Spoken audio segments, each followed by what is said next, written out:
Kabar bagusnya emas setahap lebih tinggi dari 2035, tapi kabar buruknya adalah dia masih belum mampu untuk tembus 2048. Oke, ada apa? Tentunya bukan rahasia lagi bahwa kita sedang menantikan apa yang akan dilakukan atau yang diumumkan oleh, dalam hal ini adalah Ketua Fed, Jerome Powell. Ya, seperti Anda lihat di sini, posisi dari US Treasury sudah mulai penurunan dan bahkan bertahap dia cenderung sudah berada di bawah trend channel. Lagi-lagi, kalau sudah tembus di bawah trend channel ini, seharusnya tidak sulit lagi untuk lanjutkan penurunan. Artinya, kalau kita asumsikan ini sudah dalam zona luar, maka seharusnya kita akan dapatkan penurunan dan itu akan setahap lebih maju lagi untuk turun sampai level 3,83%. Tapi catatannya adalah kita belum bisa tergesa-gesa ke sana karena kita masih tunggu data ekonomi ADP yang nanti di jam 20.15 akan dirilis. Lalu kemudian pengumuman FOMC. Jadi hati-hati teman-teman, kita mungkin targetnya utamanya 3,83%, tapi bukan mustahil akan tertahan di level 3,9%.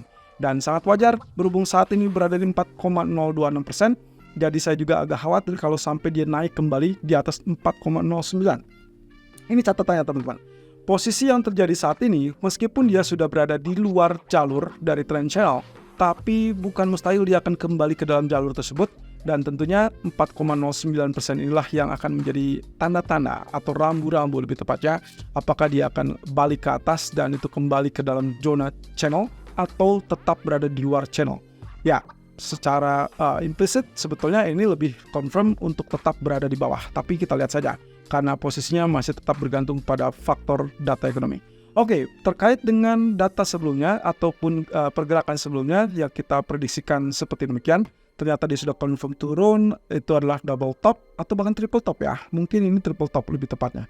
Tapi saya lihatnya yang paling ekstrim adalah dua top ini, jadi kita anggap aja double top. Dan neckline-nya sudah tembus beberapa hari yang lalu, kurang lebih 1 atau 2 hari. Dan mereka sempat rebound, tapi ini seperti biasa adalah retest, kemudian dia lanjutkan penurunan. So, saya akan sangat menantikan apakah kita akan dapatkan penurunan tersebut apa tidak. Dan itu lagi-lagi level mendekati 3,9%. Nah, sementara itu posisi ini mungkin agak konflik ataupun berbeda dari US dollar yang ternyata sampai saat ini masih tetap sideways dan juga cenderung berada di zona resisten. Oke, saya ingatkan kembali di area ini kita masih tetap dalam jalur kenaikan sebelumnya dan sepertinya belum selesai ya. Tapi oke, kalau misalkan ini sudah mendekati tenggat waktu, apalagi dengan Fed atau FOMC meeting, maka hanya dua potensinya, turun atau dia tetap lanjutkan kenaikan. Dan kenaikannya sampai mana mungkin kita akan mendapatkan 104. Tapi dengan catatan teman-teman, posisinya adalah dia bisa bertindak sebagai safe haven berbarengan dengan gold, sehingga saya tidak akan kaget kalau misalkan dolar naik bersama gold. Ini kaitannya dengan posisi konflik geopolitik. Tapi kalau kita kaitkan dengan kebijakan Fed, maka hati-hati, posisinya mungkin dia akan berseberangan. Tapi semua itu tergantung dari pernyataan Powell. Kalaupun misalkan dia hawkish, maka yang akan terjadi adalah US dollar berpotensi sangat kuat atau sangat untuk potensi naik ke level 104 bahkan 104.40-an. Nah, tapi ini dengan catatan US Treasury-nya juga harus mengalami kenaikan kalau itu indikasinya adalah gara-gara pengumuman Fed.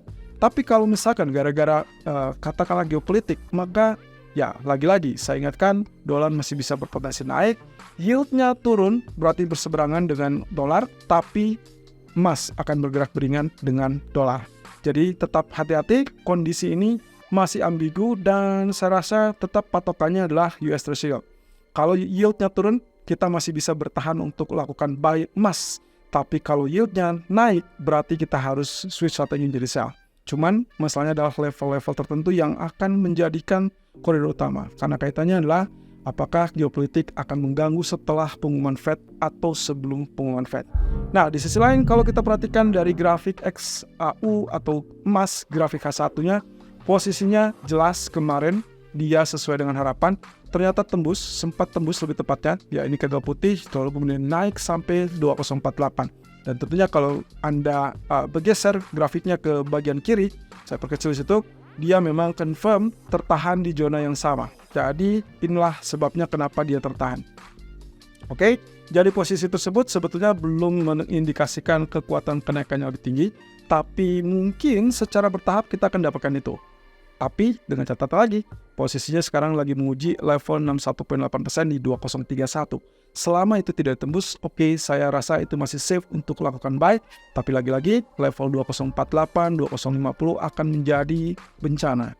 Mungkin saja ini akan menjadikan faktor rejection kalau ternyata Fed cenderung dovish dalam inilah Powell yang mengatakan terlalu cepat kalau misalkan pemangkasan bulan Maret, atau bahkan tidak menutup kemungkinan terkait dengan pemangkasan bulan Maret.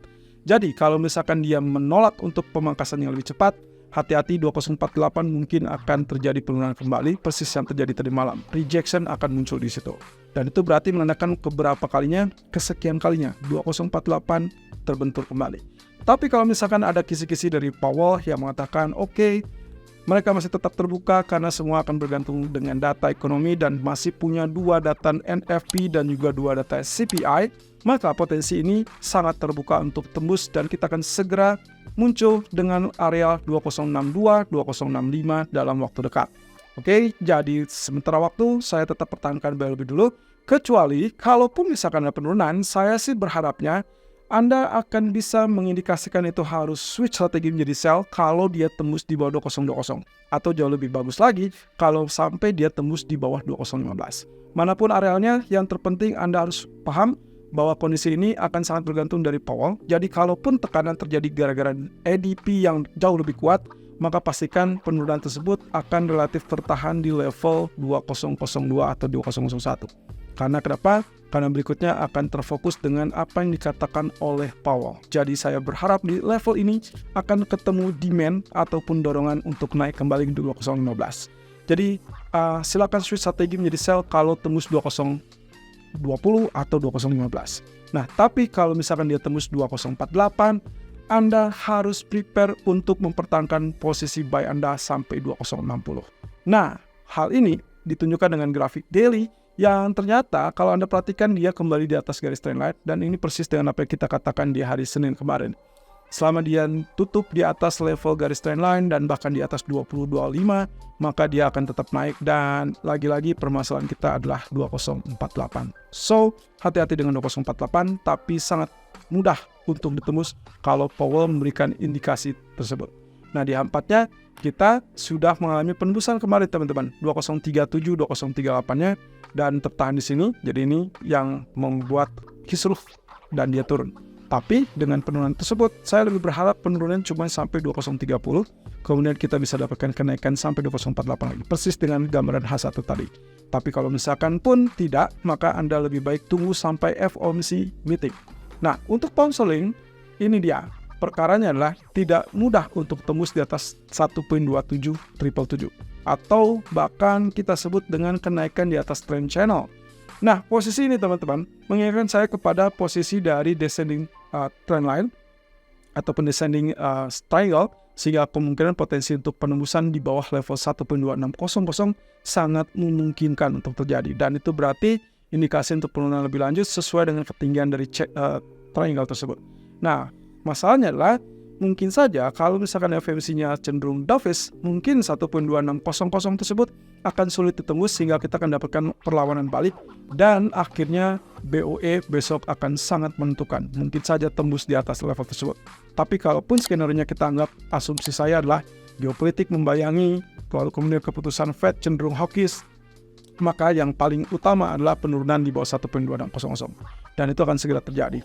Apalagi posisinya untuk saat ini adalah kurang lebih 1, 2, 3, 4. Keempat kalinya, bahkan siap-siap inilah kelima kalinya dia menguji 1.2660, dan saya rasa tidak ada hitungan terkait dengan 4 bottom ataupun 5 bottom. Yang ada adalah triple bottom, sehingga kemungkinan eksekusinya adalah siap-siap tembus, dan itu berarti segera muncul sampai 1.2590-an atau 1.2600. Dan nantinya sangat bergantung kepada apa yang dikatakan ataupun dari data ekonomi Amerika. Penurunan sampai 1.2550 atau justru rebound di atas level 1.2660 kembali. Semua pilihannya tergantung dari data ekonomi Amerika. Tapi untuk saat ini saya keep sell dulu dan tunggu saja sampai 1.2600 untuk tindakan lebih lanjut. Apakah Anda switch strategi menjadi buy atau tetap lakukan sell? Sebaiknya pasang stop loss-nya terlebih dulu. Crude oil, oke, untuk saat ini lagi-lagi tertahan di zona trend line, teman-teman. dan posisinya adalah level 76.00 atau 76.10. Karena kemarin hanya sedikit di bawahnya. Apa yang terjadi di sini? Posisinya adalah kita menekan perlawanan dari trend line yang kita gambarkan sejak minggu yang lalu. Jadi posisi ini harusnya lebih kuat dan sepertinya tidak ada alasan ya. Posisinya ini masih tetap uptrend, jadi saya berharap kita akan ketemu lagi level $79.